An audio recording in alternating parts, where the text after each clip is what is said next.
Welcome to the 42 video in the Just In Case series, sponsored by Quality and Equality, an OD consultancy firm based in Oxford, United Kingdom. And my name is Mayan Chung Judge, and I'm the founder of the firm. We call it Just In Case. It's just in case you want to learn something new, be refreshed about something, or be reminded about something. Today, I want to welcome Professor Steve Cady, our contributor for this, and his topic is called Professional Joy. Let me tell you a bit about Steve. Steve is the professor of management, serving as the founding doctoral program on OD in the Bowling Green University, Ohio, United States. Steve is a prolific author, speaker, and consultant on lots of amazing topics in OD. For example, collaborative change, motivation, learning, competency. One of the most significant books he has done is the Change Handbook. There are over 36,000 copies sold in 4 languages. And also he's the editor in the Journal of Applied Behavioral Science, the journal called Public Integrity, and also Organization Development Review. And Steve also served on the board of the Academy of Management and Organization Development and Change Division, also a member of NTL. So if you want to know more about who Steve is and what type of work he has done, please look at his biography and all his resources at the end of the video. So let me come back to today. Today, Steve is sharing with us his passion around this whole area called professional joy. The core premises behind Steve's thinking and work is that our dream and life purpose need to be connected with our professional pursuit. He believes the reason of any one of us want to become thought leader or to excel in our career is so that we can expand our contribution to the world and amplify the personal and professional joy, which is our calling and our destiny. And today in his presentation, he will walk us through the model, the tools, and specific areas that will bring us more of that professional joy. So for this unique topic, may I turn the time over to you, Steve? And thank you very much for coming to share this with us. Hi, my name is Steve Cady, and I'm a professor of management and the director of the Doctorate in Organization Development and Change at Bowling Green State University. I'm going to share with you a concept called professional joy. It's something I'm passionate about. I started 25 years ago looking at the concept of passion. In the last 5-7 years, I've been looking specifically at the notion of professional joy. I'd like to introduce you to our doctorate students. They are the people I've talked with as we developed our program. And in developing the program, I would talk with the folks, and these folks that are getting their professional doctorate are in their mid-career to upper levels in their career.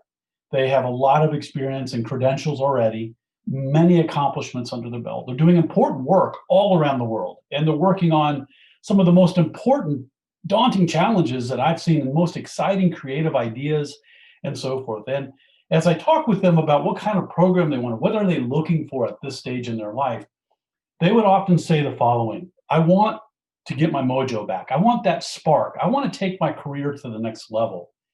And in those conversations, out of it came this concept of professional joy. And I'm going to share with you the concept of joy, what it is. I'm also going to walk you through how you get there and the specific competencies and practices it takes to build this thought leadership that's necessary to get there and experience more and more moments of professional joy through what I refer to as a career blend, this career portfolio, if you will. So let's get started. I'd like to read you a story. And the story summarizes and sets the stage for what we're about to embark on. Imagine you are in the midst of an intensive weekend retreat focused on reinvigorating your career, getting fresh perspectives. As you reflect, life is pretty good. Nothing is bad, but you just want some of that mojo back. Professionally, projects are interesting, some more so than others. However, there's a bit of the Groundhog Day effect going on. Success is becoming easy. At least your current successes are easy. Get up, work out, eat breakfast, read email, do the day. Wake up, work out, eat breakfast, read email, do the day. What's next in life, you ask yourself? Heck, other than a repeat of today. So you walk into this room chuckling, and it's a really comfy room. There's plush carpet and couches and pillows strewn around. There's a nice beanbag. It calls your name. You walk over, flop down, the beads crunch around your body. Others meander in, some chatting quietly. One person grabs a pillow and flops down on the soft carpeting. The retreat facilitator is relaxing on a big red chair, sofa chair.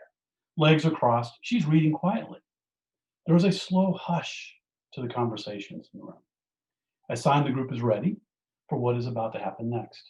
The facilitator, she peers over the top of her glasses and kind of looks around, smiles gently, and she says, "I'd like to read you something."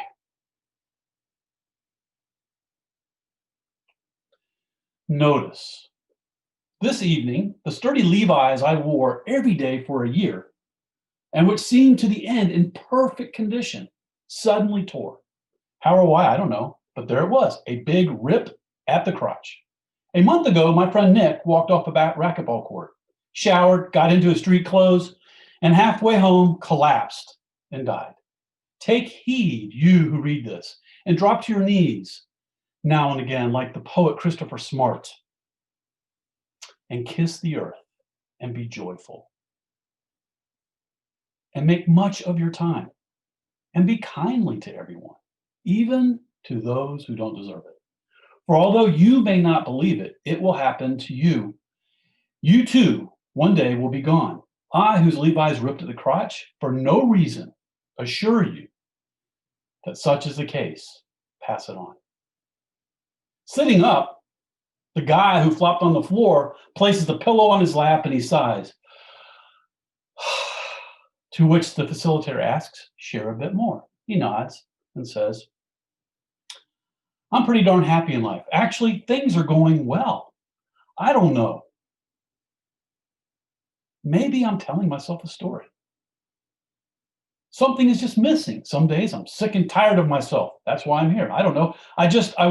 I'll tell you what I don't want. I don't want my dream to die with me. I keep asking myself, why am I not taking the risk? Do I need to feel my dream to move on it, or do I need to move on it to feel it? I've worked too hard. I've learned so much. I'm not done. No more excuses. No more. I have more to offer the world on a bigger scale. You know, that is what I want."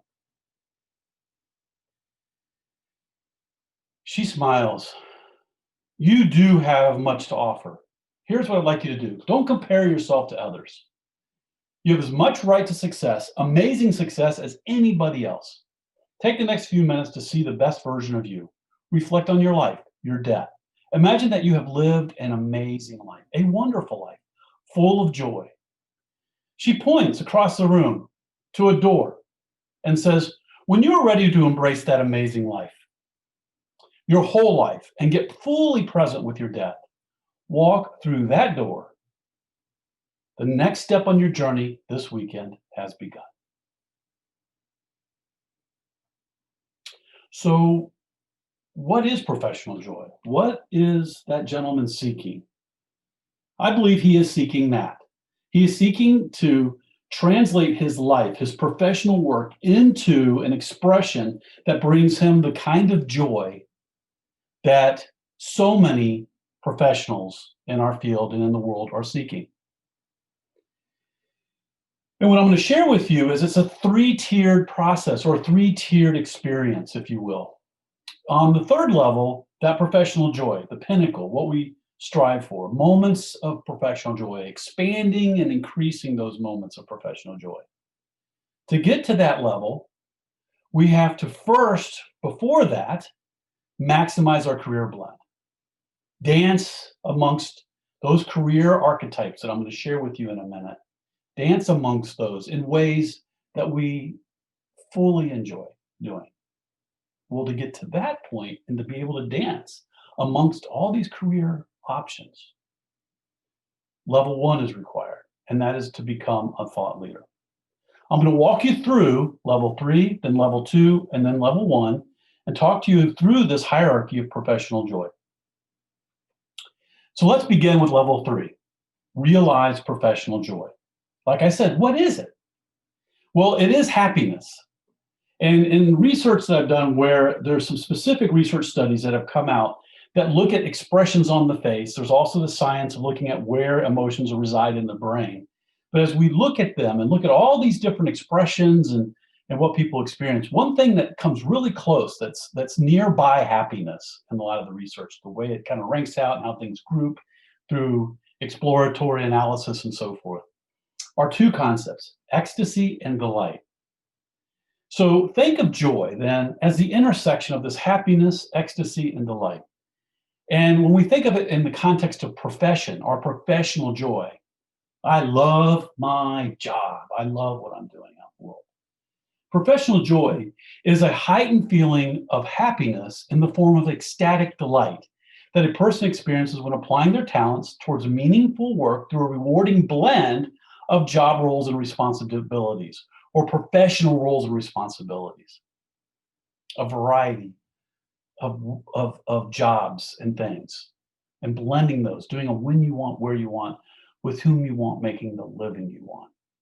That's what brings about the notions of professional joy, that ecstatic delight. So career blend. So what is career blend? That's level 2.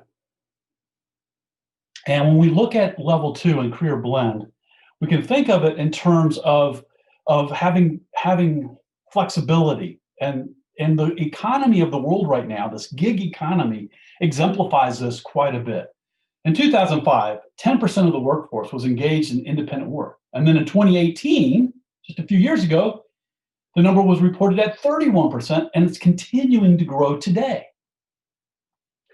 So a career blend focuses on that ability to dance amongst being a manager, an educator, a consultant, a researcher, and a student. And it's being able to do those 5 things when you want, where you want, with whom you want, making the living you want. And what we find, and what I find with people who are at this career level, going to that next level, and going from that level of what is called subject matter expert into this area of thought leadership. And as you move into that direction, the opportunity to dance in those 5 areas becomes a lot more fluid. You have a lot more flexibility and a lot more personal choice in where you spend your time, with whom you spend your time, working on the kinds of things that you want to spend your time on.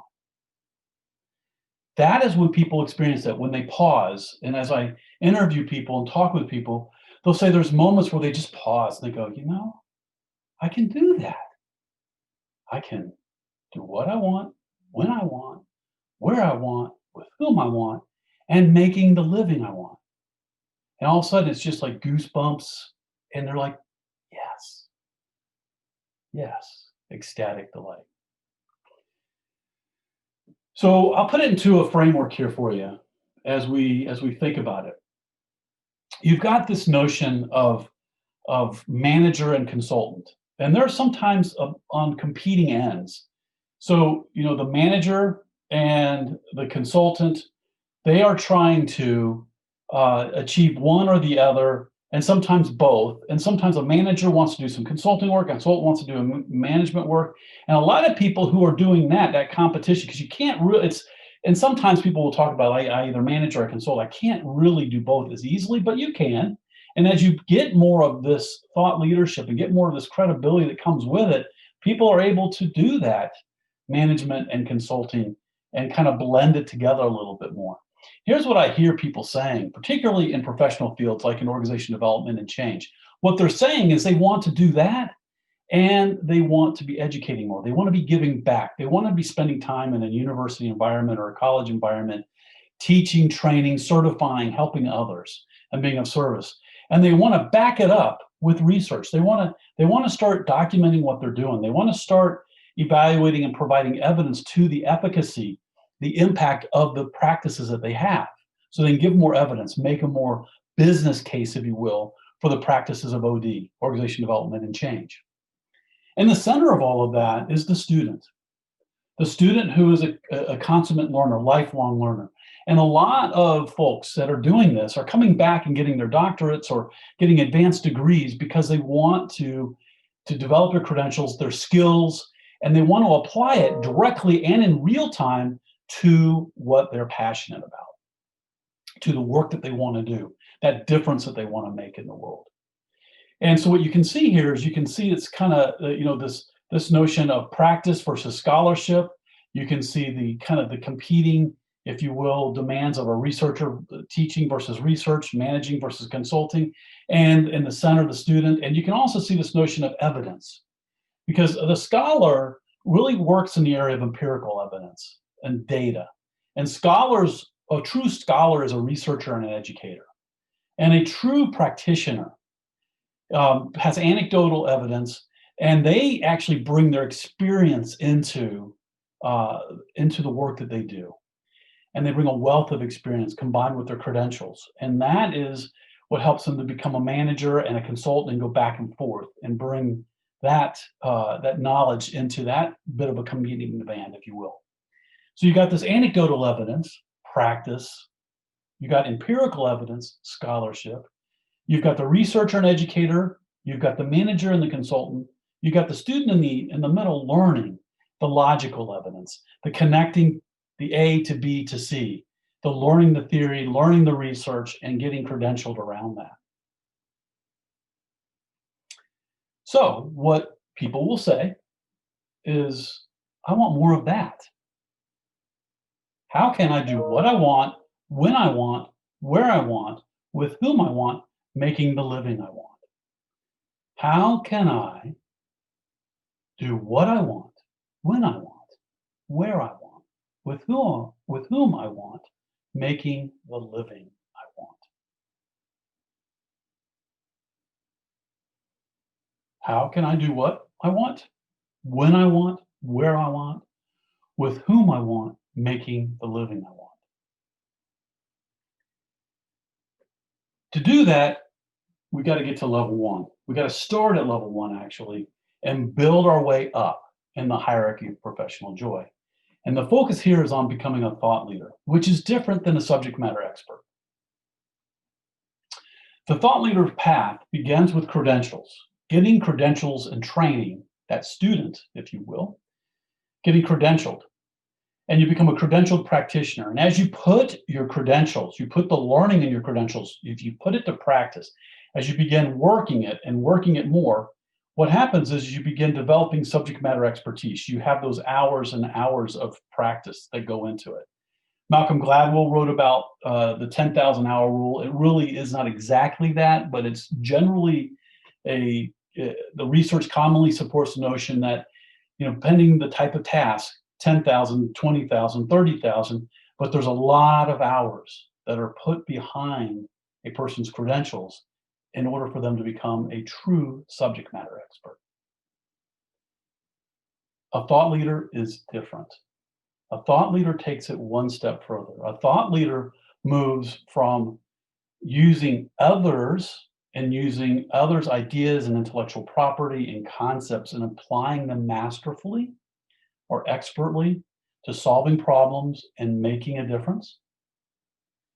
It takes it one step further where they begin to mix and match. They begin to integrate those concepts, and they move into the integration of new ideas, the innovation and inventing of new ideas, tools, solution, models, different types of scales and inventories and other types of practices that become their intellectual property that they bring out into the world through text and mixed media forms.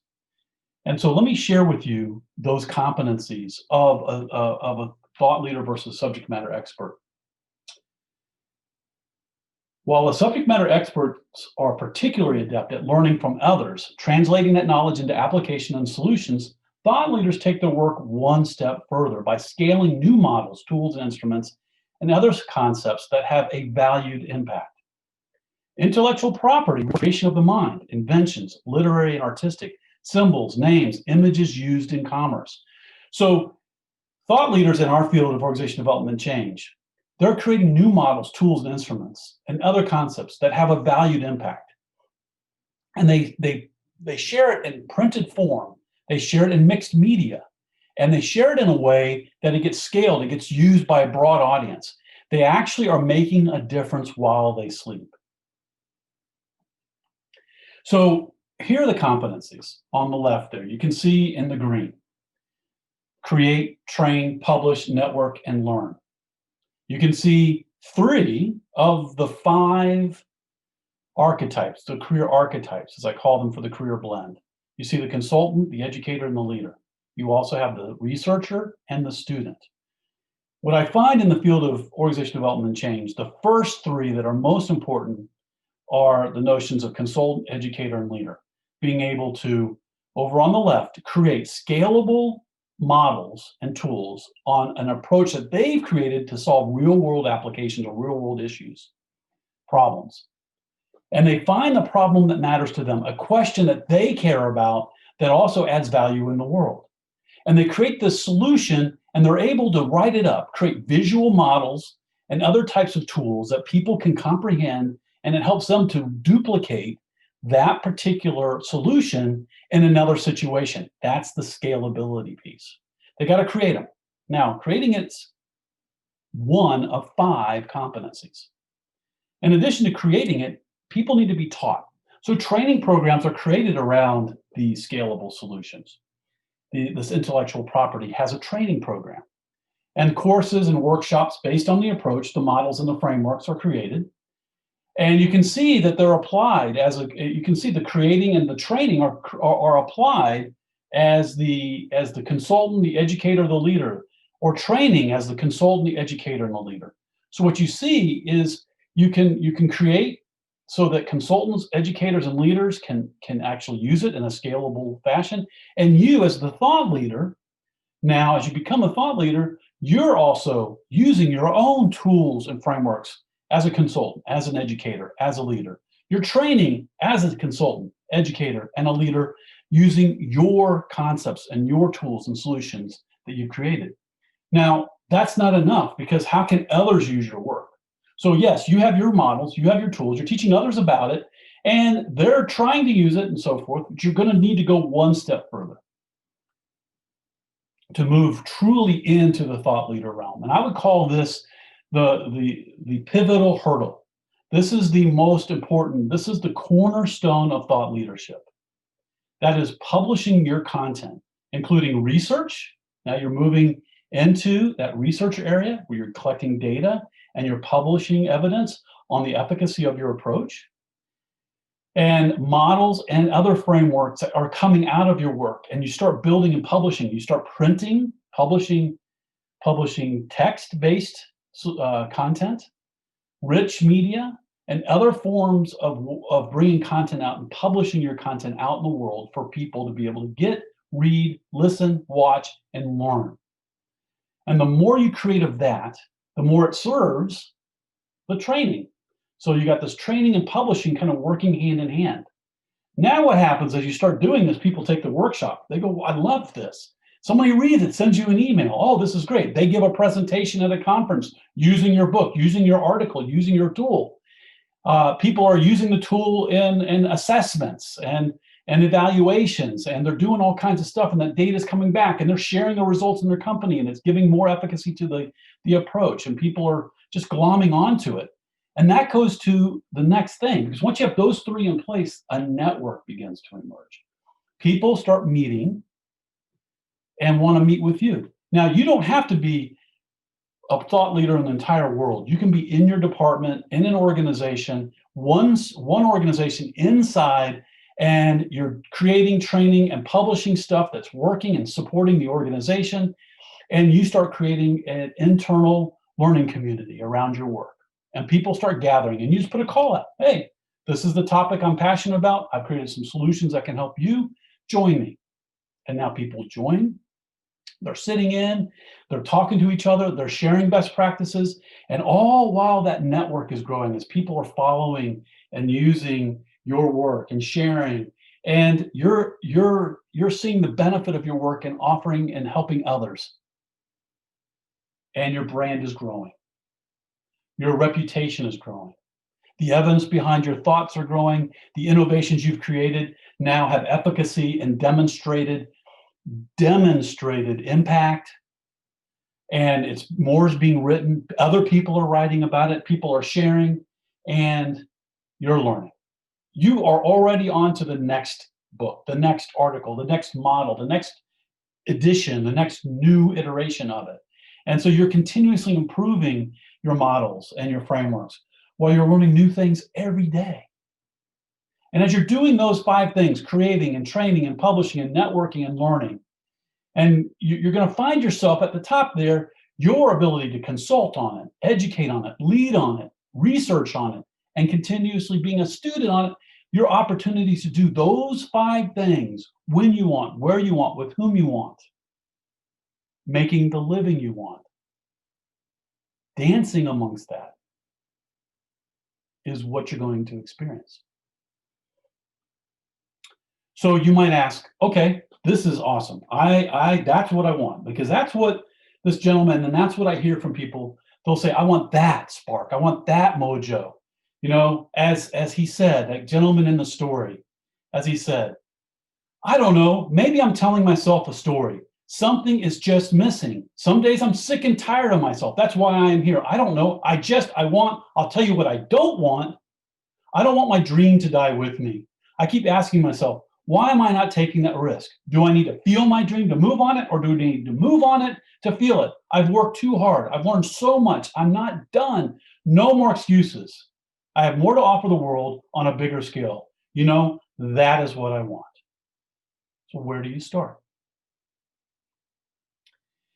Well, the students here in our doctorate program, they are all working on building out their model, their concept. They're working on towards a dissertation that's going to begin to give efficacy and evidence behind their approach. They're working on challenges. They're working on transforming organizations, revitalizing communities, and developing human potential. They're working on things that matter to them. The most important thing for all of them as they get started on this journey is that they got to have a question, a challenge that matters in the world. In order for them to bring their authentic self to that, it's got to be a question that matters to them in here. And when that in here connects with the value out there, and when you go through a process of building out using those 5 competencies for thought leadership, as you begin to build it, work through those 5, all of a sudden the brand starts to build. You start getting recognized. And it's through consistency. That's the most important thing.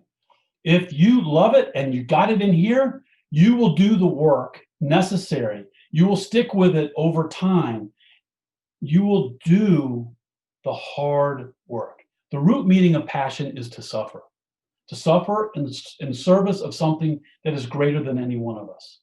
And when you connect what's in here to that, and you're willing to do that work, those 5 things, and get through that, what I call that, and work through and get over that hurdle, that core hurdle of publishing and bringing your ideas out into the world, articulating them in ways that helps you, while you're sleeping, continue to make a difference. So, follow your passion. Have a question that matters connected to your passion. Passion is an outward expression in the world, bringing your gifts and talents to making a difference in the world that matters. Your world doesn't have to be the entire planet. It can be your organization, your department, your neighborhood, your community. You can start small, and small is good because every life matters. You know the story of the starfish? I'll tell it because I love that story. A man wrestling with his life sits looking out at the ocean, contemplating why. Does it even matter? As he's watching, the tide is rolling out. Along the beach are starfish. He sees a boy, a teenager, walking along the beach. And he's throwing the starfish back in, and there are thousands of them strewn along the beach. And he's just throwing them in. And he's like, what a naive young kid. And to the point that he's mad. And he gets up and he walks down to the kid and he says, hey, what are you doing? There's thousands of starfish. You're not going to make a difference in these starfish's life. And he picked up one and he said, I'm making a difference in this one's life. And he throws it back in. So a passionate life, connecting what's in here to what's out there, bringing value, your talent, to making a value different in the world as you define it, however big or small you want it to be, is what matters. And from there, you build your thought leadership. Start building those 5 competencies to move from subject matter expert, get the credentials, become a subject matter expert, move into starting to innovate new ideas and solutions, and go through those 5 competencies, work through building the models, teaching them, publishing on them, building that community of practice, and always humbly be in a place of learning, always exploring, curious, wanting to know what's next, looking for nuances. Resistance to your ideas is the best information you can use to figuring out ways to make it more accessible, more understandable to the world. And thought leadership, that's the key. Sharing your great thinking, your models and tools with the world while they're learning while you're sleeping. That's the key thing. And what happens, your brand builds. And as your brand builds, recognition builds inside your organization, in your neighborhood, in your community. And you'll find yourself with this, what I call the career trifecta, which has grown into the career blend. The career trifecta is the managing, consulting, and educating. A lot of people look for those 3. Throw in the next 2, which are really important. Researching on your ideas so that you can build evidence, and always being a student, learning new things. Bring that together, and you will be able to have that career blend, maximizing it, doing it where you want, with whom you want, making the living you want, and when you want. Transforming communities, revitalizing organizations, and you can flip it around and think of transforming organizations and revitalizing communities.